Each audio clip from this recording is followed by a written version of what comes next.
Sagaidot Līgos svētku skandavas, promenāde kļuvusi par improvizētu amfiteātri. Un skatītāju teātris spēlē, kurā iejutušies dažādu profesiju pārstāvji un, protams, arī pašdarbnieki, netrūkst. Šāda tradīcija Kandavā aizsākusies pirms apmēram 7 gadiem. Cilvēki ir noguruši no ikdienas dzīves, un viņi, lai Jāņi nepaliktu tādi nonivelēti, tad šīs izrādes, kas ir pagastos, ļoti daudzos arī citos, viņi tā kā atgriež vecajās labajās tradīcijās, kad Jāņi tā ir kopā sanākšana, kopā dziedāšana, kopā dzīvošana. Cik vispār sena ir šī tradīcija Līgos svētkos uzstāties ar teātri, kas nav īsti pašdarbnieku, kas nav īsti profesionāls un pat ir grūti atrast viņam definēt? Manuprāt, gadu 7 atpakaļ Kandavā bija tāda tradīcija. Sākās, pareizāk sakot. Un kāpēc? Kāds atceras, kāpēc tā izdomāja? Es nezinu. Mūsu novada ļaudis parasti ir bijuši tādi diezgan lieli teātra spēlētāji. Es domāju, tam dēļ. Šogad uz skatuves uzvesta Ādo Palnāna Luga draudzes bazārs, un lai gan tā rakstīta pirms vairāk nekā 100 gadiem, tā joprojām ir tikpat aktuāla kā toreiz. Vien toreiz kašķējās par jaunas skolas atvēršanu, bet mūsdienās visbiežāk par slēgšanu.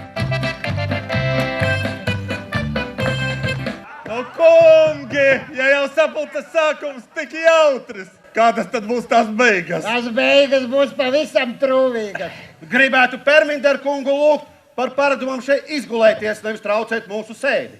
Viss tas pats, kas bija Alunāna laikā, ir arī tagad. Varbūt mēs ģērbjamies citādi, jā. Mūsu biedrības nama varbūt ir bagātāka ar Eiropas Savienības naudas atjaunot, jā.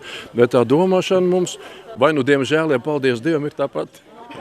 Jautrajā Lugā, kurā neiztika arī bez pārpratumiem un mīlas trīsstūriem, visgrūtāk bija iejusties Smiltiņa tēva lomas atveidotājiem, jo uz Nacionālā teātra skatuves to izpildījis šīs izrādes režisors Valdemārs Šoriņš.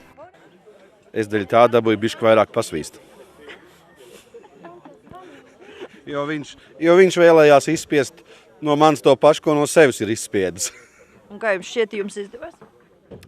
Es domāju, ka man vēl ir jāpatrenējās.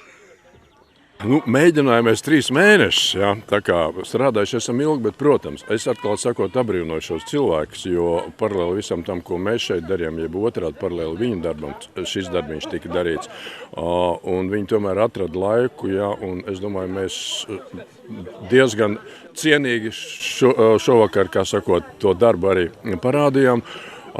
Un viņi visi ir ļoti talantīgi, man jāsaka. Ja? Es biju pat patīkami pārsteigts, ja viņiem būtu laika nodarboties tikai ar teātra lietu, ja? Tur varētu sasniegt ļoti labs rezultāts. Un lai arī saskaņu lielās lietās Lugas varoņiem neizdodas panākt, tomēr 2 sižu starpā tā vienmēr atrodas. Tikai tāpēc mēs varam kārtīgi kašķēties un bazarēt un būt pilnīgi pārliecināti, ka tā kopā būsim vēl vismaz tuvākos 100 gadus! Ir Jāņu laiks, un Jāņos laimīgs tas cilvēks, kurš tiek aplīgots.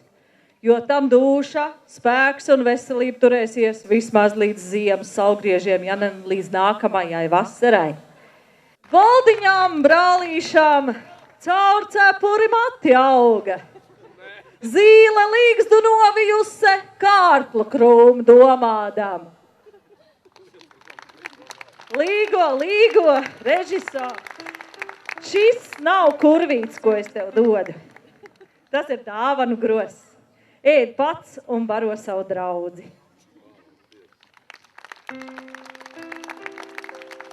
Un Jāņos mēs visi esam kas? Protams, mēs esam Jāņu bērni.